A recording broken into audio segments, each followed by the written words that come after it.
Today, I'm giving a small but crucial piece of advice for every rank in Marvel Rivals, all the way from Bronze to Diamond. Let's get into it. Bronze. The best advice at this rank, stick to a handful of heroes and put the time in. Constantly switching heroes keeps you at a surface level understanding, but mastering just a few will help you recognize their strengths, weaknesses, and matchups. Once you get comfortable, expanding your hero pool from here becomes much easier. Also, understand that you're at the mercy of matchmaking. Some games are just unwinnable, and that's okay. Don't get discouraged. Learn from each match and keep going. Silver. At this point, you have a basic grasp of the game and have a few heroes under your belt. Your focus should now be on minimizing mistakes. Games at this rank are chaotic, and players are constantly making mistakes. If you can make fewer mistakes than your opponent, that advantage will stack up in your favor. Even getting a kill doesn't always mean it was worth it. If you die right after, was the trade actually beneficial for your team? Always think about the bigger picture.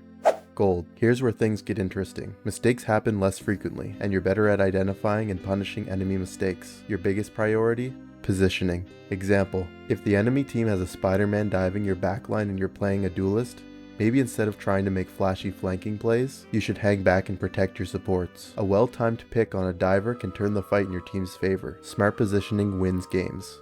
Platinum. By now, you have a strong roster of heroes, better situational awareness, and are naturally making fewer mistakes. Now it's time to introduce flexibility. Learning meta heroes and counterpicks will give you an edge, but don't just pick Magneto for the first time in a ranked game just because you saw a video saying he counters Cloak and Dagger. If you can't land your abilities or use your utility properly, the counterpick means nothing. Practice new heroes before bringing them into ranked. Counterpicking only works if you can execute.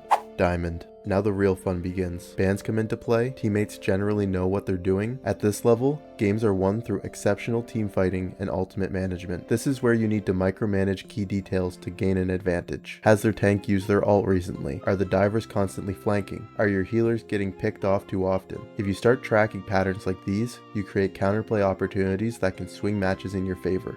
Final tip, smurfing. Yeah, really. I know we all hate smurfs, but if you can't beat them, join them. The reality is, if you want to learn new heroes effectively, a Smurf account allows you to practice them in a real competitive setting. Quick play can help, but it doesn't match the pressure and coordination of ranked play. Once you build up your mechanics on a new hero, you'll be ready to bring them into your main ranked matches. And that wraps it up. If you enjoyed the video, let me know in the comments. Drop a like and subscribe if you found this helpful.